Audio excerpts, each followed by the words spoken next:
sorry, we're a little edgy.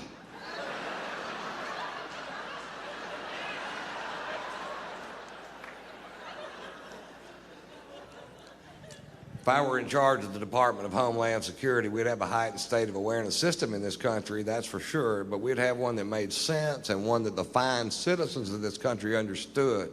And we would have 2 heightened states of awareness. Go find a helmet, put on the fucking helmet.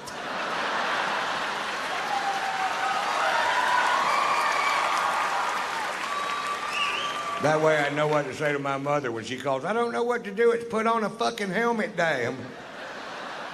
Put on a fucking helmet, Mom. That strap goes under your chin, Mother.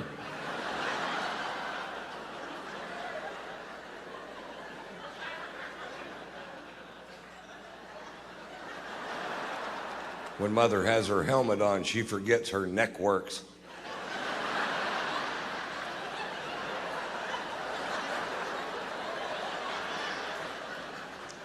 Just turn your head, Mom.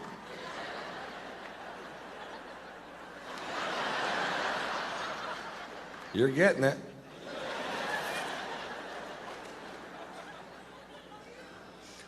We find ourselves, folks, in the middle of a war we can't afford financially. I won't address any other aspects of the war this evening, but it is time to refit the biggest army the world has ever seen. And here's the problem. We're broke. We ain't got no money. We're still writing checks like you do in real life. Just praying to God somebody will cash one of these useless son of a bitches, you know? You're $17 trillion in debt. You still got a checkbook, really?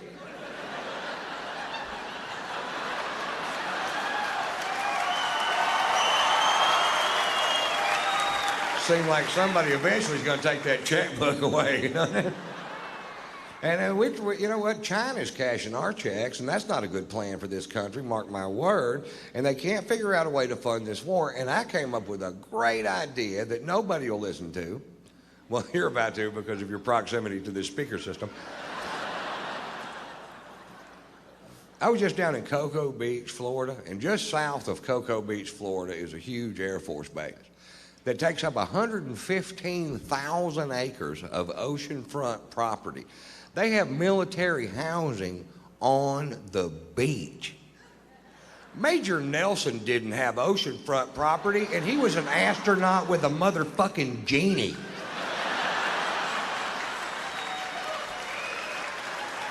If you gotta have oceanfront, join the Navy, that's all I'm saying. And back that base up 15 miles and let us sell this asset to help pay for this war effort. We can sell it to Israel. They've got a lot of cash. They need a place to stay. That shit ain't working out for them over there. And it's the only part of Florida they don't already own. And we take the money we make from selling the rest of Florida to Israel. We buy Mexico, fix it up, and flip it.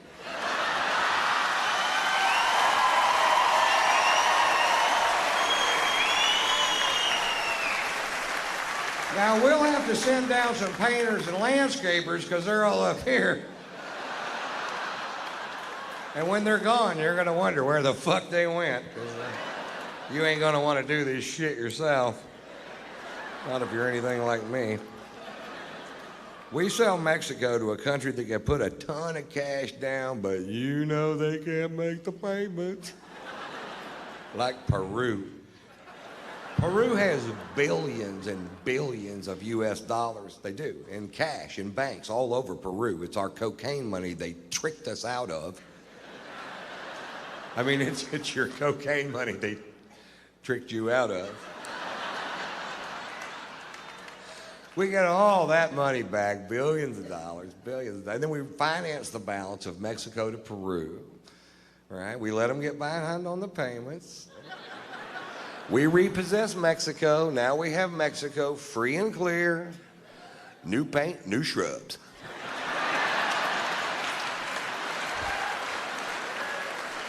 And with all that cocaine money, we start buying countries south of Mexico. We buy them all. We buy Belize, Honduras, Nicaragua, El Salvador, Costa Rica. And every time you buy one of those countries, that long-ass wall this country needs to build gets a little fucking shorter, doesn't it? Until eventually we buy back the Panama Canal, which we built anyway, stand there and go, swim this, bitch.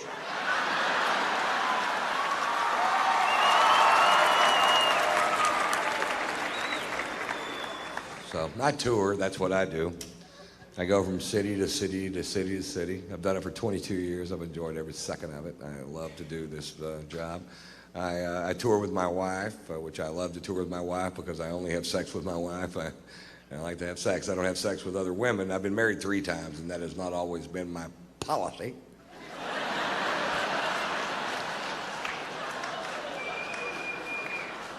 But I'm 51 years old, and I said if I got married again, I'd quit all the running around. And to tell you the truth, I find a lot of comfort in having one sex partner because she knows what I like, and I know what she won't do.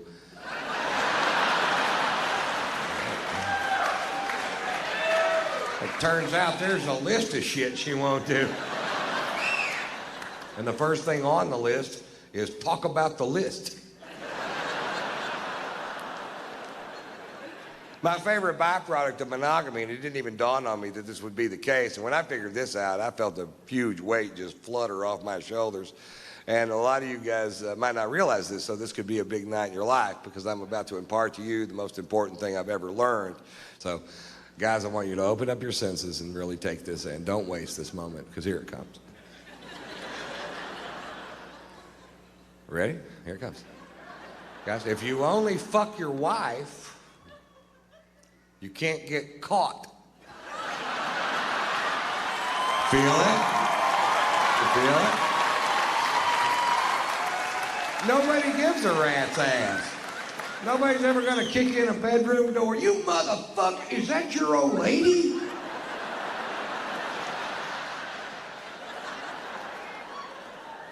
I may be exaggerating that stroke just a little bit.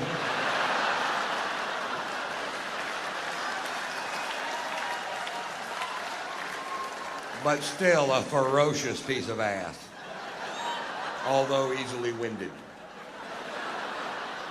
If you don't mind stopping and starting, I might be the best fuck on the planet.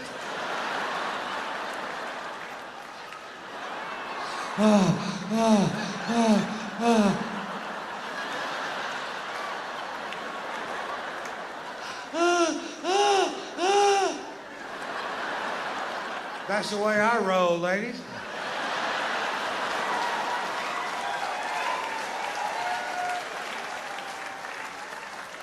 But my favorite place to have sex is on my tour bus because if I don't quite have the wind to get her there, I can just holler at that driver, pump the brakes!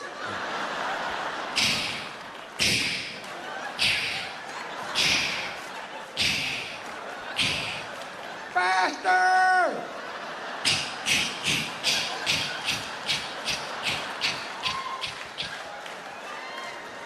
Thanks, Pat! Boy, that Pat can fuck, can he?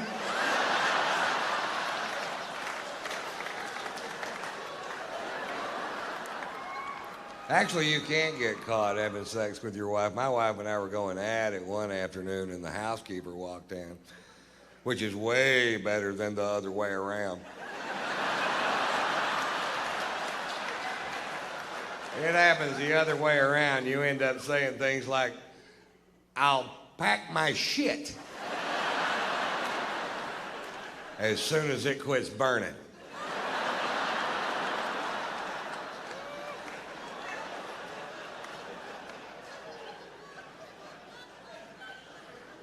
We have a great sex life, I think, you know. It's not like our friend. We have these friends that are younger than us, and they have tantric sex, which is a yoga thing where you can have sex for hours and hours, and yeah, we don't do that. We did invent a sexual position that I named the lazy dog. And I'll teach you how to do the lazy dog. What you do is you get in bed there and you get in the doggy style position, and then both of you at the same time, and that's the important part, fall over. Now you're doing the lazy dog.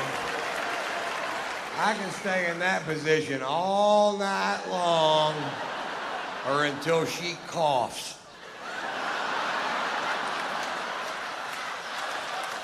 Once she coughs me out, I'm out for the night. There's no more lazy dog that night. She sneezed me out one time, and my own dick hit one of my own nuts and hurt it.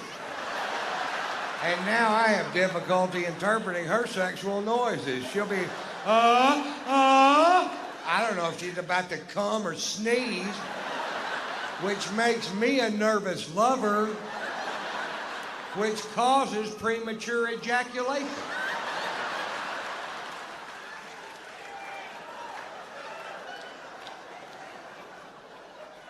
Not a lot of people know that.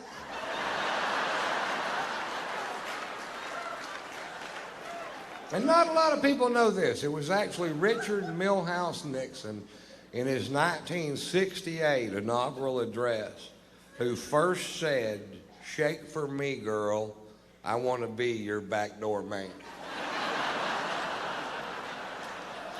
A lot of people think it was Led Zeppelin, but it wasn't. Richard Nixon. I'm like 80% sure.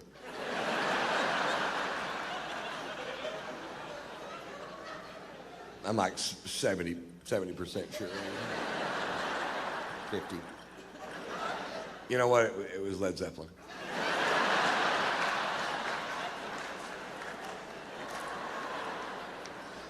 You know what somebody called me today? A metrosexual. Is that like a local term or something? I don't even know what it means.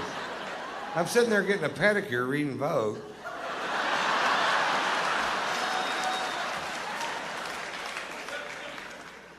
My wife got me a certificate to get a pedicure because she thinks my feet are nasty. And I went down there, and this poor old Asian woman is trying to reshape my big toe into like a regular-sized toe. And she's got this carrot peeler kind of a tool that she's using to scrape away years of neglected dead skin off these dogs, and she has a genuinely disgusted look on her face. And she looks at me and she goes, "Pedicure not only for you." Now, why I thought that would be funny, I can't remember.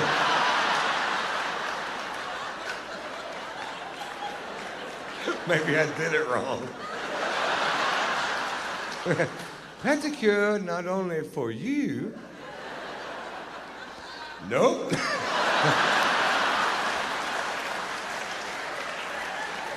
A pedicure not only for you need punchline. Make a mental note. Joke not finish.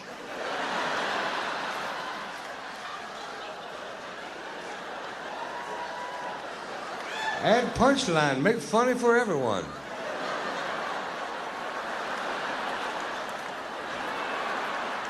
Mama's the one that got me drinking scotch. Mama loves to drink. She loves her scotch, man. Mama loves all things scotch. She likes Highland scotch, Lowland scotch, single malt scotch, blended scotch. She likes the fucking tape.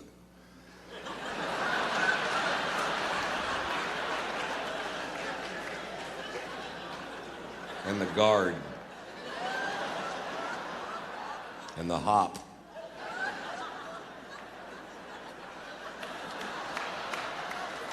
And the butter.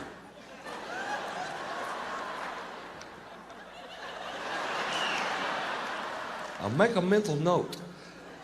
Do tape last. It's only one funny.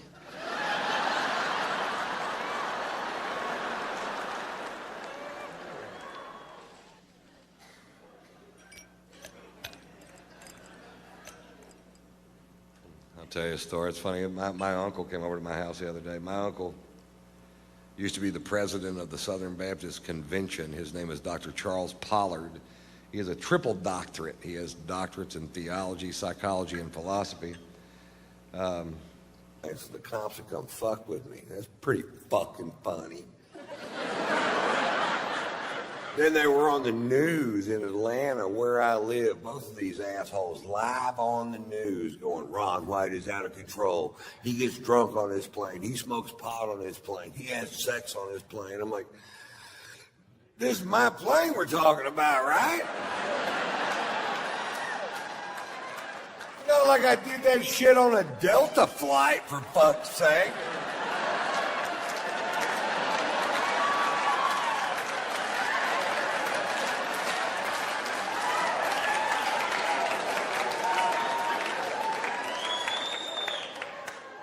No, my phone's off.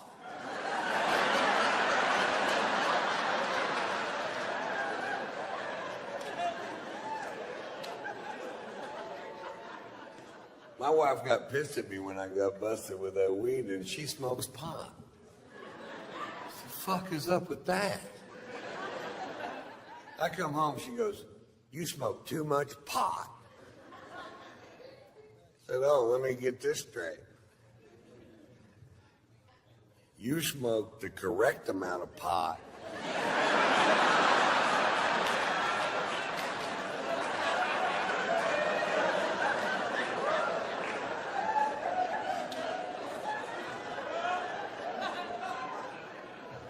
You ever smoke so much pot your wife starts to make sense? Me either.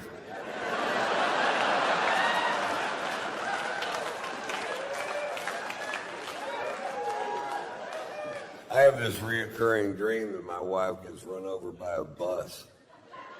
Does that make me a bad person? I'm driving the bus.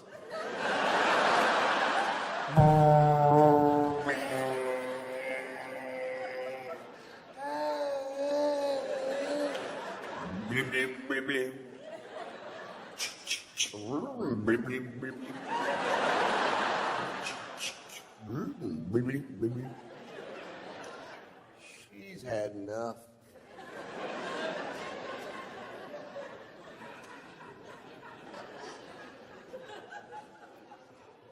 Early last year in Florida, at SeaWorld of Florida, an animal trainer was killed by a killer whale. Huh?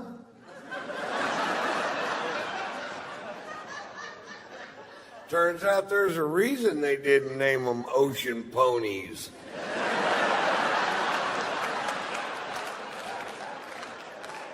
Some things are exactly as they seem, folks. Killer whales kill. Pilot whales wear dark sunglasses. I'm not sure how the sperm whale got his name, but I'm not getting in the pool.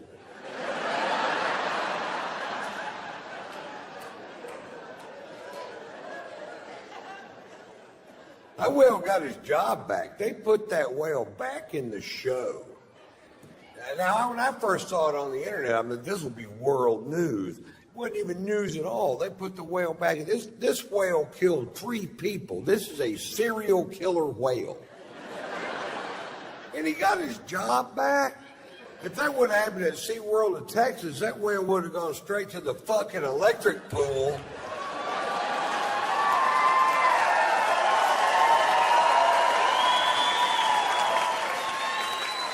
And that's just a regular pool with a toaster thrown in it. People think they're expensive to make, but it's like $14. You can reuse the extension cord. People don't know that. We'll get another toaster. Ew.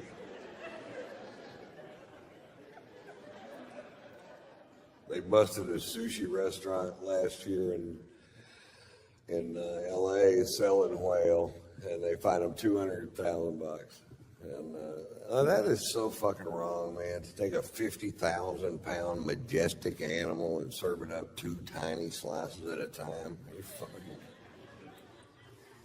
Oh, that's good. Got any more?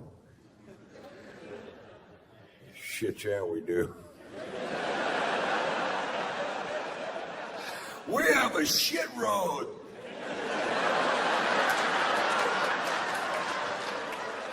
We make a big commitment. I don't know how I got caught. Maybe that 14-foot fan hanging out of the dumpster.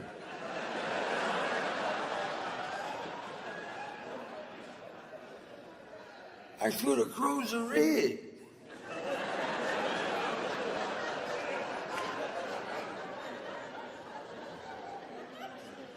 Yeah. Probably should have cruised the rig.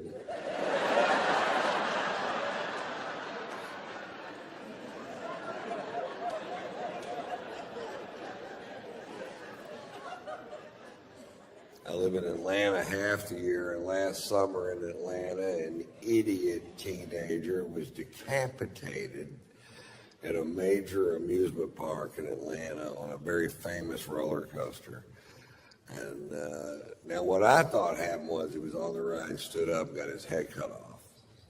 That's not what happened. What happened was, while he was on the ride, his hat flew off. And when he got off the ride, he climbed over 2 fences and went through 2 gates, telling him not to retrieve this hat, which it turns out he didn't really need after all.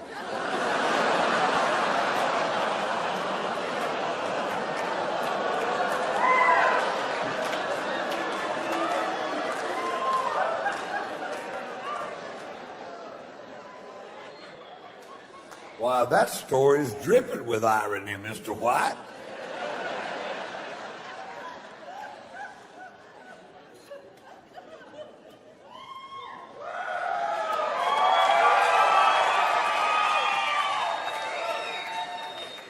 The part of the show where I prove my job is better than yours. Cheers, you guys are fantastic. Thank you so much for coming out on Saturday and listening.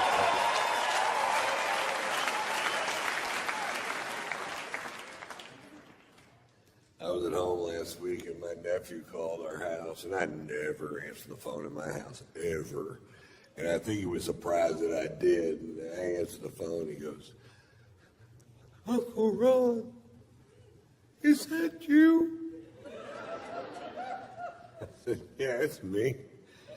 He goes, Uncle Ron, did you know it's okay to be gay? That's why I don't answer the fucking phone at my house right there. Now it's my problem. I'm like, well, you're right. It is okay to be gay. Do you know what gay means? He goes, that's where a man likes a man or a woman likes a woman, but they can't have babies. Pretty close.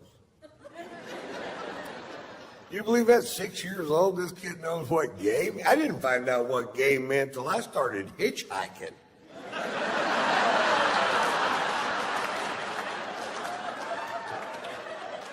I wrote a book, 7 Silly Secrets Truckers Just Don't Want You to Know.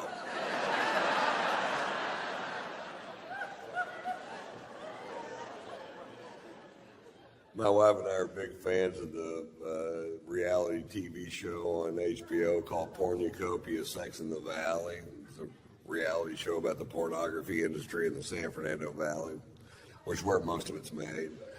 And we bought the first season because it's fucking hilarious. And this one episode was about guys that were straight porn stars, but they were doing gay porn because it pays 5 times the money. And they're interviewing this guy, and he goes, yeah, I was in a scene yesterday with 5 guys at the same time, and I'm not even gay. I was like, you're gayer than I am.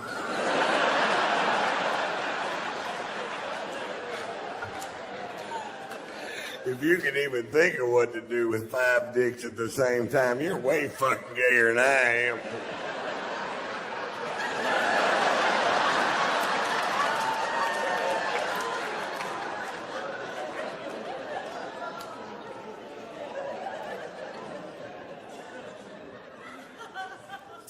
This is a gay part of my show. I was having dinner the other night with this CBS executive, and who I've known for years. Great fucking dude, man. And he's gay, and I've never said a word to him about being gay. I just knew that he was. And we're having dinner in Beverly Hills and talking about a potential show.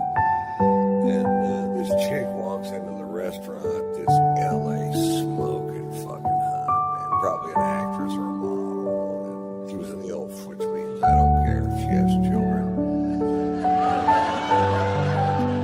I don't think the letters line up, but that's what it means. She sits at a table kind of near us by herself. And I'd had a couple bottles of wine with dinner and a couple scotches before that, and I was pretty drunk. And I said, "You mean to tell me that does nothing for you?" And he looked at her and he goes, "Not a thing." I said, "You mean you would rather have sex with me than her?" "Not by much."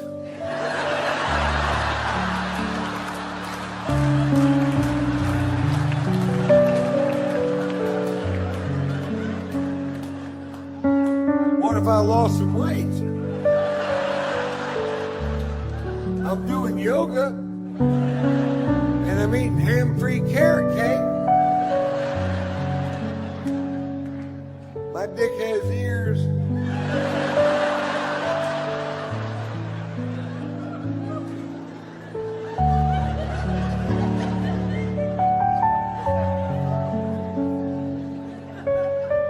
That's my favorite thing about LA.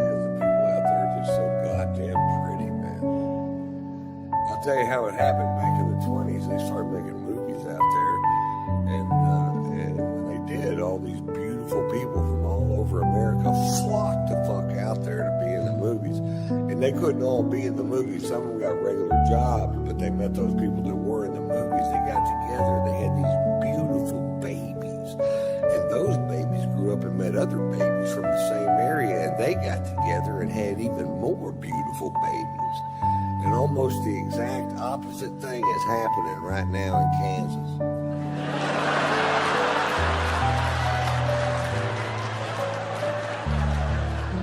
Kansas is full of ugly quitters. Have you ever been there?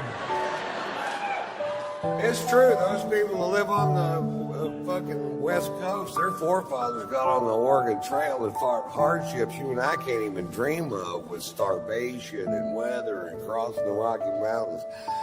Not those people in Kansas. Their forefathers got on the Oregon Trail, St. Louis, Missouri. They got to Kansas and fuck it, I'm staying here and I'm gonna fuck that fat girl right over there. We had a baby. It looks like a potato. And that potato grew up and met another potato from the same town. Abracadabra, Topeka.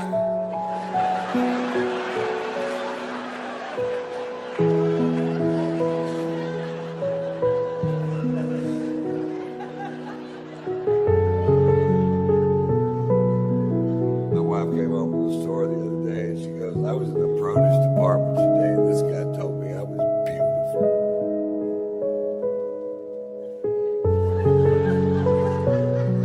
Well, baby, he's right. You are beautiful. Yep, he said it. Well, I'm saying it now. You're beautiful.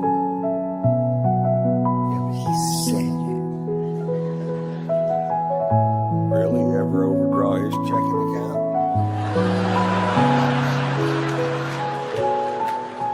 You ever drive his brand new Mercedes straight through the fuck garage door? That ever happened to that guy? It happened to me, and I think you're so hot, I fuck you anyway. And if you're one of these guys going around the grocery stores telling married women they're beautiful, hey, fuck you. Kill your own chicken, you mother. Killer.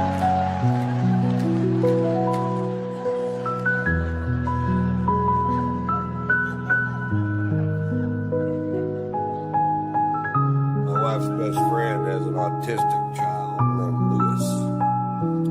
Lewis is 12 years old. He's the sweetest child I have ever known. Known him since he was 6. And we were at their house Labor Day.